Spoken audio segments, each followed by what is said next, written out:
Welcome back to another episode of Star India updates. आज हम एक ऐसी कहानी पर चर्चा करने वाले हैं जो सुनने में किसी फिल्म जैसी लगती है। सोचिए, एक 11 साल का लड़का आजाद मैदान के बाहर ठेला लगाकर पानी पूरी बेच रहा है। और उस दृश्य में हैरानी की बात ये नहीं है कि वो बच्चा काम कर रहा है। हैरानी की बात ये है कि वो उन्हीं लड़कों को पानी पूरी खिला रहा है जिनके साथ उसे अगले दिन ग्राउंड पर मैच खेलना है। एग्जैक्टली। और हम बात कर रहे हैं यशस्वी जायसवाल की। लेकिन हमारा फोकस आज इस बात पर नहीं होगा कि उन्होंने कितने शतक बनाए या उनका बैटिंग एवरेज क्या है, क्योंकि क्रिकेट फैंस को ये सब आंकड़े ऑलरेडी पता ही होते हैं। बिल्कुल पता होते हैं। आज का जो हमारा मेन ऑब्जेक्टिव है वो ये समझना है कि आखिर एक टेंट में रहने वाले असुरक्षा और भूख से लड़ने वाले लड़के का जो दिमाग है वो किस तरह से प्रोग्राम होता है। या कि सबसे खतरनाक फास्ट बॉलर्स को बिना किसी डर के बाउंड्री के बाहर भेजता है। जैसे जमीन के भीतर बहुत ज्यादा दबाव और तापमान एक कोयले को हीरे में बदल देता है ना, ठीक वैसा ही कुछ। हाँ, एकदम परफेक्ट तुलनाएंगे। ये सफर वाकई एक बहुत बड़ी केस स्टडी है। हम लोग क्रिकेट में अक्सर फुटवर्क और बैट स्विंग की बात करते हैं, लेकिन यशस्वी के केस में वहाँ टेक्निक से ज्यादा एक ऐसी मानसिकता दिखती है जो किसी भी क्रिकेट एकेडमी में नहीं सिखाई जा सकती। राइट। वो मानसिकता तो उन रातों में बनी है जब उन्हें पता भी नहीं होता था कि कल सुबह खाना मिलेगा या नहीं। और इस माइंडसेट का पहला बीज तब बोया गया जब वो उत्तर प्रदेश के भादोई जिले में थे। हाँ, 28 दिसंबर 2001 को उनका जन्म हुआ था। उनके फादर की एक छोटी सी हार्डवेयर की दुकान थी वहाँ। परिवार की आर्थिक स्थिति शुरू से ही पैसे की तंगी रही। पर इस पूरी कहानी में सबसे इंटरेस्टिंग पॉइंट जो मुझे लगता है वो है उनका सिर्फ 10 साल की उम्र में मुंबई आने का डिसीजन। एक 10 साल का बच्चा नॉर्मल कंडीशंस में अपने खिलौने और दोस्तों में बिजी रहता है। सही बात है। उस उम्र में बच्चे अकेले एक मोहल्ले से दूसरे मोहल्ले जाने में घबराते हैं। वही तो। पर यशस्वी ने अपने फादर से जिद की कि मुझे मुंबई जाना है और वहां क्रिकेट खेलना है। फिर उसके बाद वो 29 घंटे की लंबी ट्रेन जर्नी अकेले तय करना। मुझे बस ये समझना है कि क्या वाकई 10 साल के बच्चे को पता होता है कि उसका करियर पाथ क्या है? ये बड़ा लॉजिकल सवाल है और इस पर हमें थोड़ा ठहर कर सोचना चाहिए। बचपने की जिद और एक आंतरिक पुकार में एक बहुत बड़ा फर्क होता है। जिद की एक आदत होती है कि जैसे ही उसे असली तकलीफ मिलती है वो टूट जाती है। ट्रू। अगर सिर्फ बाल हट होती तो शायद पहली प्रॉब्लम आते ही वो वापस चले जाते। एग्जैक्टली। अगर यशस्वी का मुंबई आना सिर्फ एक जिद होती तो जब वहां उन्हें सड़क पर रहना पड़ा, जब कई दिन खाना नहीं मिला, तो वो रोते हुए वापस भदोही चले जाते। उन्होंने वो दर्द सहन किया। इसका मतलब उस 10 साल के दिमाग में एक ऐसी क्लैरिटी थी जो नॉर्मली अडल्ट्स में भी दुर्लभ होती है। पॉइंट है। और यहाँ मुझे लगता है हमें उनके फादर की साइकोलॉजी भी देखनी होगी। एक फादर के पर्सपेक्टिव से देखिए, उन्हें पता है उनके पास पैसे नहीं है। मुंबई जैसा बड़ा शहर तो किसी को भी निगल सकता है ना। बिल्कुल।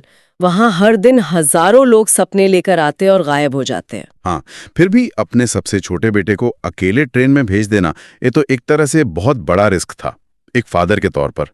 सोचकर ही डर लगता है। उन्होंने उस रिस्क को इसलिए लिया क्योंकि उन्होंने शायद उस बच्चे की आंखों में वो आग पहचान ली थी। उन्हें समझ आ गया था कि इस लड़के का जुनून भदोही की उस छोटी दुकान में बुझ जाएगा। पर सबसे बड़ा झटका तब लगता है जब मुंबई में ग्राउंड रियलिटी हिट करती है। ओह यस, वो डेयरी शॉप वाला इंसिडेंट। सपने देखना एक बात है, लेकिन जब आपको एक डेयरी की दुकान से इसलिए बाहर निकाल दिया जाता है क्योंकि आप मैदान से थक कर आते हैं और सो जाते हैं और मालिक का काम ठीक से नहीं कर पाते। हाँ, वहां से असली रियल वर्ल्ड टेस्ट शुरू होता है। वो इंसिडेंट तो किसी को भी तोड़ने के लिए काफी था। एक 11-12 साल का बच्चा दिन भर नेट्स पर प्रैक्टिस करता था। फिजिकल एग्जॉस्शन के बाद सोता होगा तो उठने का होश कहाँ रहता होगा। नतीजा ये निकला कि दुकान के मालिक ने उसका सामान सीधा छत से बाहर फेंक दिया। सोचिए उस बच्चे पर क्या बीती होगी। उसके बाद उनका नया ठिकाना बना आजाद मैदान का वो टेंट, जहां वो ग्राउंड्समैन के साथ रहने लगे, जिसमें ना तो बिजली थी, ना प्रॉपर वॉशरूम, सार्वजनिक शौचालय यूज करना पड़ता था। बारिश के दिनों में तो छत से लगातार पानी टपकता था और वो पूरी रात बैठकर निकालते थे। और खाना उन्होंने खुद इंटरव्यूज में बताया है कि कई बार वो सिर्फ पानी पीकर सो जाते थे क्योंकि पैसे ही नहीं होते थे। पर इन सब में जो बात मुझे सबसे ज्यादा स्ट्राइक करती है वो है उनका ईगो का पूरी तरह से खत्म हो जाना। आप पानी पूरी बेचने वाले किस्से की बात कर रहे हैं ना? हाँ, जब उन्होंने अपने किट और बस जिंदा रहने के लिए आजाद मैदान के बाहर पानी पूरी बेचनी शुरू की, एक प्लेयर के लिए जिसे अगले दिन उन्हीं टीममेट्स के साथ ग्राउंड पर परफॉर्म करना है, उनके सामने ठेला लगाना कितना बड़ा साइकोलॉजिकल बैरियर तोड़ता होगा। यही वो सटीक मोमेंट है जहां हम यशस्वी की आज की आक्रामक बैटिंग का सोर्स देख सकते हैं। यहाँ उनका जो फियर ऑफ फेलियर था या असफल होने का डर, वो हमेशा के लिए मर गया। मतलब जब सोसाइटी या साथी खिलाड़ी क्या सोचेंगे ये फर्क पड़ना बंद हो जाए तो आप फियरलेस हो जाते हैं। एग्जैक्टली। हम लोग अक्सर एनालिसिस करते हैं कि इंटरनेशनल डेब्यू पर बहुत प्रेशर होता है। सामने मिचेल स्टार्क या पैट कमिंस जैसे बॉलर्स 150 किलोमीटर प्रति घंटे की रफ्तार से गेंद फेंक रहे हैं। लेकिन जरा उस लड़के के दिमाग से सोचिए जिसने ये रियलिटी देखी हो कि अगर आज मैंने पानी पूरी नहीं बेची तो भूखा सोना पड़ेगा। बाप रे, सही बात है। एक फास्ट बॉलर का दबाव उस भूख के दबाव से बहुत छोटा होता है। उनका पानी पूरी बेचना कोई ध्यान भटकाने वाली चीज नहीं थी, वो अपने ईगो को मार रहे थे। बिल्कुल, वो उस फियर को मार रहे थे और वही चीज आज उन्हें ग्राउंड पर अनस्टॉपेबल बनाती है। मुझे इस पूरी स्थिति को देखकर एक ऐसी स्टार्टअप कंपनी की ऐड आती है जो जीरो कैपिटल से शुरू होती है। ऐसे स्टार्टअप में ना फाउंडर के पास लगाने के लिए कोई पैसा या इंफ्रास्ट्रक्चर नहीं होता। उसका अपना शरीर और दिन रात की मेहनत ही इन्वेस्टमेंट होती है। राइट। यशस्वी के केस में भी ठीक वैसा ही था। उनके पास लगाने के लिए पैसे नहीं थे, अच्छे जूते नहीं थे, उनका शरीर और उनका लक्ष्य ही उनका कैपिटल था। और उन्होंने एक बार कहा भी था, कोई काम छोटा नहीं होता। मैं पानी पूरी बेचता था लेकिन सपना देखना नहीं छोड़ा। क्या बात है। रियलिटी को एक्सेप्ट करके उसे ओन करना सबसे बड़ी ताकत होती है। जब आप अपने स्ट्रगल्स को छुपाते नहीं है तो आपके कंधों से दिखावे का जो बोझ होता है वो हट जाता है। और शायद वही हल्कापन आज उनके बैटिंग स्टैंस में दिखता है। हाँ, वो क्रीज पर आते हैं तो उनका माइंडसेट सर्वाइवल का नहीं होता, डोमिनेशन का होता है। उन्होंने सर्वाइवल तो टेंट में कंप्लीट कर लिया। अगर वो ग्राउंड पर भी डर डर के डिफेंसिव खेलते तो शायद आज भी वही स्ट्रगल कर रहे होते। उन्हें पता था बाउंड्रीज मारनी होंगी। पर यहाँ मेरे दिमाग में एक और सवाल आता है। हम जानते हैं कि सिर्फ रॉ पावर और आग से तो प्रोफेशनल क्रिकेट नहीं खेली जा सकती ना। इंटरनेशनल लेवल पर तो हर बॉलर आपकी कमजोरी जानता है। सही बात है। वहां सिर्फ जुनून से काम नहीं चलता। आपको एक सॉलिड डिफेंसिव टेक्निक और प्रिसाइज फुटवर्क चाहिए ही होता है। वही तो। और यहाँ इस कहानी में एक ऐसे कैरेक्टर की एंट्री होती है जिसने इस पूरी रॉ एनर्जी को एक टेक्निकल परफेक्शन में बदल दिया। कोच ज्वाला सिंह। दिसंबर 2013 में जब यशस्वी करीब 12 साल के थे, उनकी मुलाकात ज्वाला सर से हुई। ज्वाला सर ने उन्हें नेट्स पर देखा और वहां से उनकी पूरी रिस्पॉन्सिबिलिटी ली। खाना दिया, अपने घर में जगह दी, यहाँ तक कि उनके लीगल गार्डियन भी बन गए वो। मुझे तो लगता है अगर उस दिन ज्वाला सिंह वहां ना होते तो ये कहानी पूरी तरह अलग हो सकती थी। ज्वाला सिंह को मिलना इस जर्नी का टर्निंग पॉइंट था, इसमें तो कोई शक ही नहीं है। उन्होंने नेट्स पर उस पतले दुबले लड़के में एक असाधारण टाइमिंग देखी थी। पर उन्होंने जो काम किया वो सिर्फ क्रिकेट सिखाने तक सीमित नहीं था। मतलब उन्होंने मानसिक तौर पर भी बहुत सपोर्ट किया। एग्जैक्टली। उन्होंने यशस्वी को सबसे पहले एक साइकोलॉजिकल सेफ्टी नेट दिया। जब एक बच्चा लगातार 3 साल तक इस डर में जीता है कि रात को खाना मिलेगा या नहीं, तो उसका दिमाग हमेशा फाइट और फ्लाइट मोड में रहता है। वो दिमाग कभी रिलैक्स नहीं कर पाता। Make sense. दिमाग हमेशा अलर्ट पर रहता है। हाँ, ज्वाला सर ने वो स्ट्रेस खत्म कर दिया। उन्होंने कहा कि तुम्हारा काम सिर्फ बैटिंग पर फोकस करना है, बाकी सर्वाइवल की चिंता मैं करूंगी। जब दिमाग से सर्वाइवल का प्रेशर हटता है, तब जाकर एक प्लेयर एक्चुअली अपनी टेक्निक पर ध्यान दे पाता है। और टेक्निक में जो चेंजेस आए वो कमाल के थे। ज्वाला सिंह खुद एक लेफ्ट आर्म स्पिनर और लेफ्ट हैंडेड बैट्समैन रह चुके हैं। उन्होंने यशस्वी का बेस स्ट्रॉन्ग किया, क्योंकि शुरू में तो यशस्वी सिर्फ बैट घुमाते थे और हार्ड हिट करने की कोशिश करते थे। हाँ, स्ट्रीट क्रिकेट में वही तो सिखाया जाता है ना, बस बॉल आई और मारो। राइट। पर ज्वाला सर ने उन्हें सिखाया कि क्रीज पर बैलेंस कैसे रखना है, अपना बॉडी वेट कब ट्रांसफर करना है। ये ठोस फाउंडेशन ही है जिसकी वजह से वो टेस्ट क्रिकेट में डबल सेंचुरीज मार रहे हैं। पर यहां मैं थोड़ा पुशबैक करना चाहता हूं। बताइए। हाँ। हम कह रहे हैं कि ज्वाला सिंह ने उन्हें तराश दिया, पर क्या वाकई ऐसा है कि असाधारण टैलेंट अपना रास्ता खुद नहीं बना लेती? अगर ज्वाला सर नहीं मिलते तो क्या यशस्वी अपनी मेहनत से किसी और को प्रभावित नहीं कर लेते? या सच में इस सिस्टम में लक या भाग्य का बहुत बड़ा रोल होता है? ये बहुत ही प्रैक्टिकल सवाल है। देखिए, हमें ये सुनने में बहुत अच्छा लगता है कि प्रतिभा हमेशा अपना रास्ता ढूंढ लेती है, पर वास्तविकता थोड़ी अलग और कठोर होती है। भारत के हर छोटे बड़े मैदान पर ऐसी हजारों प्रतिभाएं हैं जो आगे नहीं बढ़ पाती, क्योंकि उन्हें सही प्लेटफॉर्म या कोच नहीं मिलता। एग्जैक्टली। लक का फैक्टर डेफिनेटली होता है। यशस्वी और ज्वाला सिंह की उस दिन आजाद मैदान में मुलाकात एक संयोग ही थी, पर इस संयोग को सिर्फ भाग्य कह देना उस मेहनत की तौहीन होगी। यशस्वी पिछले 3 साल से वहां प्रैक्टिस कर रहे थे। भाग्य उसी का दरवाजा खटखटाता है जो वहां मैदान पर खड़ा हो। वाह, क्या लाइन है। भाग्य वही आता है जहां कोई मैदान में खड़ा हो। अगर वो हार कर भदोही वापस लौट गए होते तो भाग्य उन्हें ढूंढने में थोड़ी न जाता। बिल्कुल नहीं जाता। उन्होंने उस लक को अपनी लगातार प्रेजेंस और जिद से आकर्षित किया। सही कहा। और जब फाउंडेशन स्ट्रांग हो गई, जब पेट की भूख शांत हो गई, तो फिर शुरू हुई रन्स की लगातार भूख। डोमेस्टिक क्रिकेट में उन्होंने जो कीर्तिमान बनाए, उसे देखकर लगता है जैसे कोई वीडियो गेम का स्पीड रन चल रहा हो। बिना रुके हर लेवल को मैक्सिमम पॉइंट्स के साथ क्लियर करते जाना। हाँ, 2015 में उन्होंने स्कूल क्रिकेट में लिम्का बुक ऑफ रिकॉर्ड्स में नाम दर्ज कराया। एक ही मैच में 319 रन्स और 13 विकेट्स। फिर 2019 में विजय हजारे ट्रॉफी।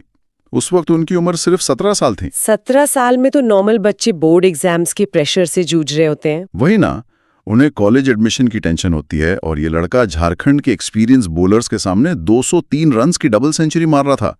ऐसा करने वाले वो सबसे युवा खिलाड़ी बन गए।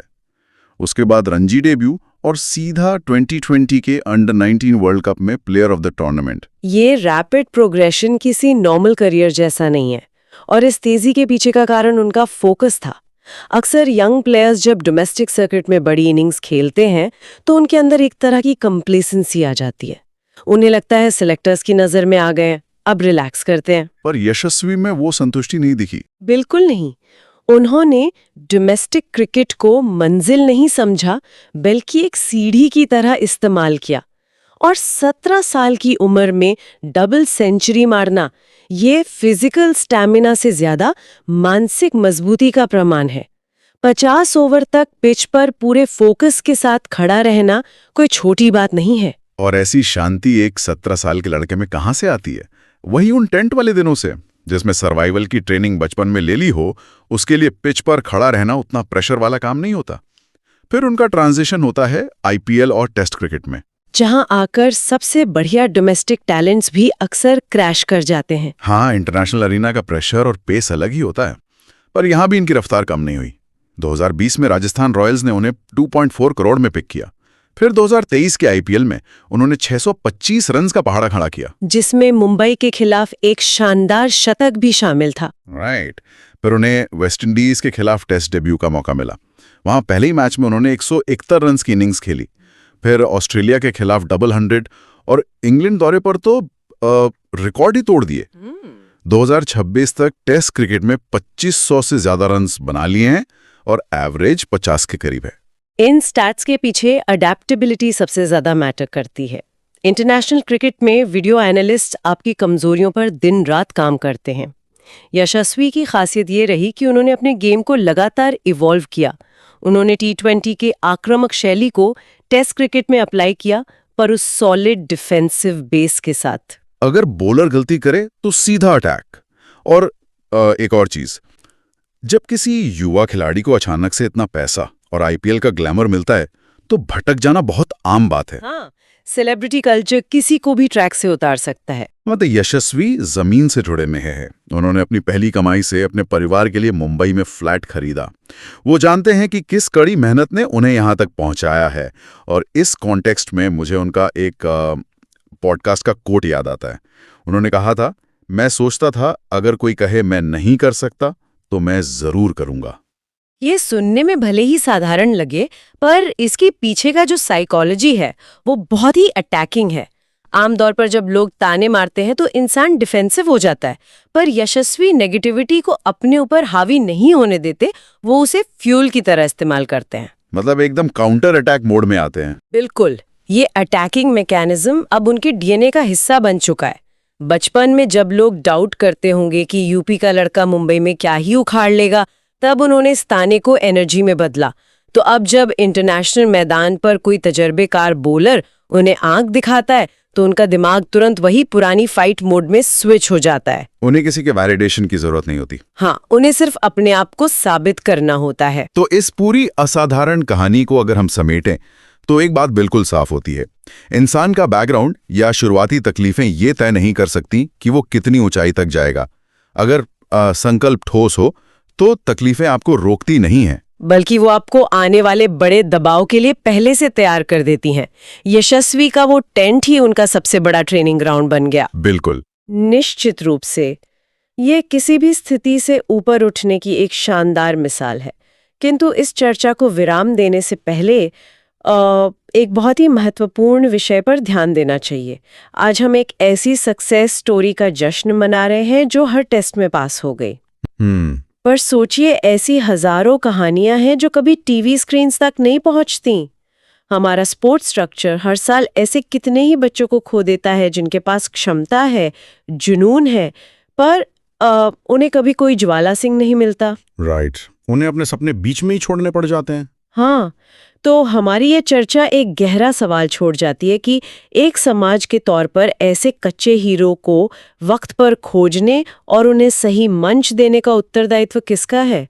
हमारी सिस्टम का इसमें क्या रोल होना चाहिए? ये सच में एक ऐसी बात है जो हमें आगे बढ़कर इस पूरे सिस्टम और हमारे नजरिए पर सोचने के लिए मजबूर करती है। हमारी आज की इस चर्चा पर विचार आगे भी जारी रहना चाहिए।